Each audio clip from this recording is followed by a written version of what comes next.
Hello everyone.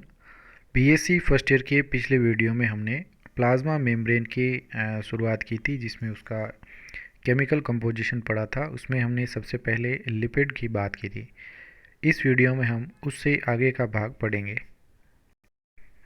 तो plasma membrane के chemical composition या रासायनिक संगठन के अंदर नेक्स्ट जो कंपोनेंट आता है वो होता है प्रोटीन।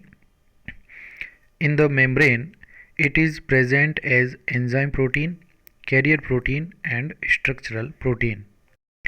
तो मेम्ब्रेन या झिल्ली के अंदर जो प्रोटीन होते हैं ये एंजाइम प्रोटीन के रूप में उपस्थित होते हैं, या ये वाहक प्रोटीन के रूप में होते हैं, या फिर ये संरचनात्मक प्रोटीन के रूप में उपस्थित होते हैं। यानी कि तीन अलग अलग फॉर्म्स के अंदर ये प्रेजेंट रहता है प्रोटीन प्लाज्मा मेम्ब्रेन में। The enzyme proteins have catalytic activity. तो एंजाइम प्रोटीन्स जो होते हैं इनमें कैटालाइटिक अभिक्रिया या सक्रियता होती है। The carrier proteins help to transport materials in and out of the cell across membrane.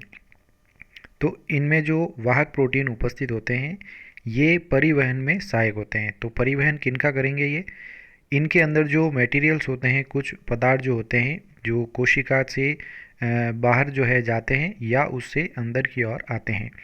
तो प्लाज्मा मेम्ब्रेन से होते हुए जब ये पदार्थ गुजरते हैं तो इनमें कैरियर प्रोटीन्स सहायक होती है, जो कि आंतरिक जीव द्रव्य से बाहर की ओर जो है कुछ पदार्थों को भेजती है और कुछ पदार्थों को अंदर की ओर आने के लिए अलाउ करती है। The structural protein play an important role to form the structure of membrane. अब जो संरचनात्मक प्रोटीन्स होती है ये एक महत्वपूर्ण भूमिका निभाती है इस प्लाज्मा मेम्ब्रेन के स्ट्रक्चर या संरचना के निर्माण में।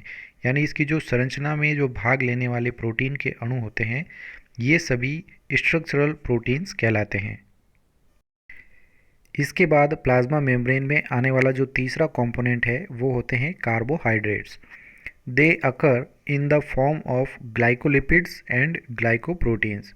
तो जो कार्बोहाइड्रेट होते हैं ये ग्लाइकोलिपिड या ग्लाइकोप्रोटीन्स के रूप में उपस्थित होते हैं। यानी जो लिपिड बाइलेयर्स में लिपिड के अणुओं के साथ में जो जुड़े हुए कार्बोहाइड्रेट्स होते हैं वो ग्लाइकोलिपिड होते हैं, और जो प्रोटीन अणुओं से जुड़े हुए कार्बोहाइड्रेट होते हैं वो ग्लाइकोप्रोटीन्स होते हैं।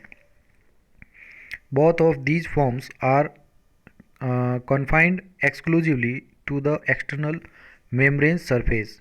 तो दोनों ही प्रकार के जो ये प्रोटीन होते हैं ये उसकी बाहरी सतह जो होती है मेम्ब्रेन की केवल उनके ऊपर ये उपस्थित होते हैं। यानी सेल मेम्ब्रेन के आउटर सरफेस या बाहरी सतह जो होती है उनके ऊपर ये ग्लाइकोप्रोटीन या ग्लाइकोलिपिड्स जो होते हैं वो उपस्थित रहते हैं। Bell 1962 is of opinion that polysaccharides confer some stability to the lipoprotein complex in the plasma membrane। तो बेल के अनुसार उन्होंने ये बताया कि जो पॉलीसैकेराइड्स होते हैं ये स्टेबिलिटी जो है प्रदान करते हैं। इनमें जो लिपोप्रोटीन के यौगिक होते हैं मेम्ब्रेन यानी कि प्लाज्मा झिल्ली के अंदर, उन्हें यह पॉलीसैकेराइड्स जो है वो स्थायित्व प्रदान करते हैं इन लिपोप्रोटीन यौगिकों को। अब बात करते हैं structural models of plasma membrane, यानी प्लाज्मा झिल्ली के दिए गए संरचनात्मक मॉडल्स के बारे में। तो सबसे पहला आता है मॉडल जो प्लाज्मा झिल्ली के लिए दिया गया था। इसे कहते हैं लिपिड बाइलेयर मॉडल, यानी लिपिड का द्विस्तरीय मॉडल। ये दिया था गॉर्टर और ग्रेंडल ने 1926 में। The plasma membrane of erythrocyte is a continuous lipid bilayer structure. और उन्होंने आरबीसी का अध्ययन करके ये बताया कि जो आरबीसी या इरिथ्रोसाइट होते हैं वो एक सतत प्रकार की लिपिड द्विस्तरीय संरचना से बने हुए होते हैं, और इसलिए उन्होंने यह लिपिड बाइलेयर मॉडल जो है दिया था। लेकिन ये बाइलेयर मॉडल जो है वो सभी कोशिका झिल्लियों पर या प्लाज्मा मेम्ब्रेन के ऊपर लागू नहीं होता है। इसके बाद दूसरा जो मॉडल दिया इसे कहते हैं सैंडविच मॉडल या प्रोटीन लिपिड प्रोटीन मॉडल। ये दिया गया था डेनियली और डेवसन के द्वारा 1935 के अंदर। अकॉर्डिंग टू दिस मॉडल, इस मॉडल के अनुसार plasma membrane is a try lamellar structure. तो इस मॉडल के अनुसार जो प्लाज्मा झिल्ली होती है वह ट्राई लेमिलर यानी त्रिस्तरीय संरचना होती है। With a middle lipid by layer, जिसमें एक लिपिड की द्विस्तरीय परत होती है, sandwiched between two continuous layer of protein, यानी कि दो सतत प्रकार की प्रोटीन की जो परतें होती है उनके बीच में एक लिपिड की बाई लेयर यानी द्विस्तरीय परत पाई जाती है, जैसा कि सैंडविच के अंदर पाया जाता है। उसी का उदाहरण देके यह मॉडल दिया गया था जिसे सैंडविच मॉडल कहा जाता है। तो डेनियली और डेवसन ने जो प्लाज्मा मेम्ब्रेन का मॉडल दिया वो कुछ इस प्रकार था कि अंदर की ओर यानी कि कोशिका के अंदर की ओर जो परत होती है इसे इनर प्रोटीन लेयर कहते हैं, और ये जो प्रोटीन होते हैं वो सभी ग्लोब्यूलर प्रोटीन होते हैं। इस परत के बाद में फास्फोलिपिड की एक बाई लेयर आती है, यानी दो परतों से बनी हुई परत होती है।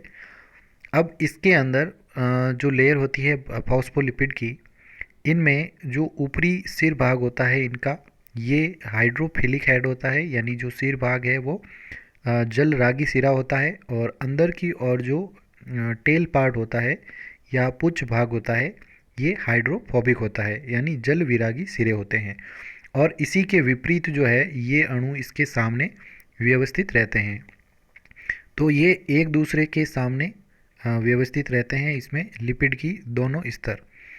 और बाहर की ओर यानी कोशिका से बाहर की ओर एक और प्रोटीन की लेयर पाई जाती है जिसे प्रोटीन की आउटर लेयर कहते हैं, और इसमें भी ये ग्लोब्यूलर प्रोटीन होता है, और इसके ऊपर वाटर सेल यानी कि जल के जो आवरण होता है वो पाया जाता है। तो इस प्रकार का जो मॉडल दिया गया कि इसमें दो प्रोटीन की परतें होती है और दोनों ही परतों के बीच में ये लिपिड फॉस्फोलिपिड की बाई लेयर या द्विस्तरीय परत पाई जाती है, इसलिए इसे सैंडविच मॉडल कहा जाता है। तीसरा मॉडल आता है, इसे कहा जाता है यूनिट मेम्ब्रेन मॉडल यानी इकाई झिल्ली मॉडल। ये दिया गया था रॉबर्टसन के द्वारा 1959 में। The basic unit membrane structure was considered to be general for a wide variety of plant and animal cell. तो ये जो आधारीय यूनिट मेम्ब्रेन स्ट्रक्चर जो थी यानी इकाई झिल्ली की संरचना जो थी यह दी गई थी एक सामान्य संरचना के रूप में जो कि सभी प्रकार की कोशिकाओं पर लागू होती है, यानी अनेक प्रकार की पादप कोशिकाओं और जंतु कोशिकाओं के अंदर जो पाई जाने वाली प्लाज्मा मेम्ब्रेन होती है उन सब में इस प्रकार का यूनिट मेम्ब्रेन मॉडल उपस्थित होता है। मेम्ब्रेन्स ऑफ सेल ऑर्गेनल्स यानी कोशिकांगों के अंदर पाई जाने वाली जो झिल्लियाँ होती है जैसे mitochondria, lysosome, plastid, Golgi complex, endoplasmic reticulum and nuclear envelope, यानी कोशिका केंद्रक झिल्ली जो होती है उसकी झिल्ली were thought to have the unit membrane structure. और ऐसा माना जाता है कि इनके अंदर जितने भी सेल ऑर्गेनल्स होते हैं कोशिकांग, इन सब में ये इस प्रकार की यूनिट मेम्ब्रेन या इकाई झिल्ली संरचना पाई जाती है, इंडिकेटिंग इट्स सेल्यूलर यूनिवर्सलिटी, यानी कि इसकी जो कोशिकीय संरचना होती है ये इसकी सार्वत्रिकता को प्रदर्शित करता है, यानी कि सभी कोशिका जो झिल्लियाँ होती है या प्लाज्मा मेम्ब्रेन्स जितनी भी होती है कोशिका के बाहर और उसके आंतरिक कोशिकांगों के ऊपर, सभी झिल्लियाँ जो है वो एक ही समान यूनिट मेम्ब्रेन स्ट्रक्चर से बनी हुई होती है। The unit membrane is considered to be ट्राइलेमिलर।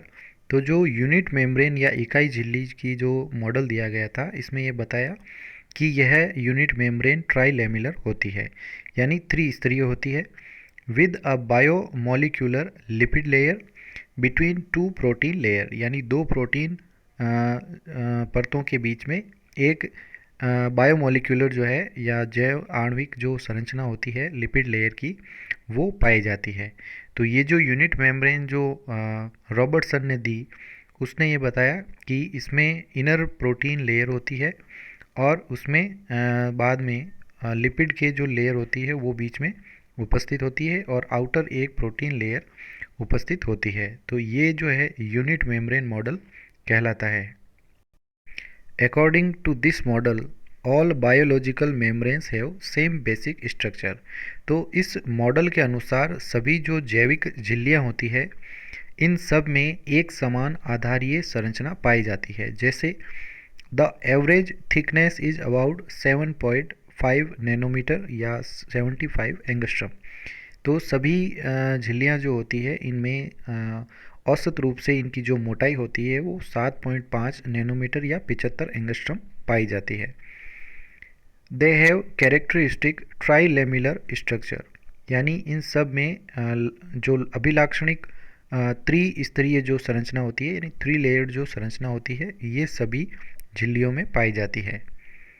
The 3 layer include a central lipid bilayer. तो 3 परतों के अंदर जो इसकी मध्य में पाई जाने वाली लिपिड की द्विस्तर होता है ये भी इसमें शामिल होता है, जिसकी मोटाई 3.5 नैनोमीटर होती है। सैंडविच्ड बिटवीन 2 प्रोटीन लेयर, और ये दोनों ही आप जो परतें होती है दो प्रोटीन परतों के बीच में इसकी लिपिड की बाई लेयर सैंडविच के रूप में पाई जाती है, और प्रत्येक की जो मोटाई होती है वो 7.5 नैनोमीटर तक होती है। Thank you so much. इसके बाद का नेक्स्ट जो कोशिका झिल्ली का मॉडल दिया गया है वो हम नेक्स्ट वीडियो के अंदर पढ़ेंगे।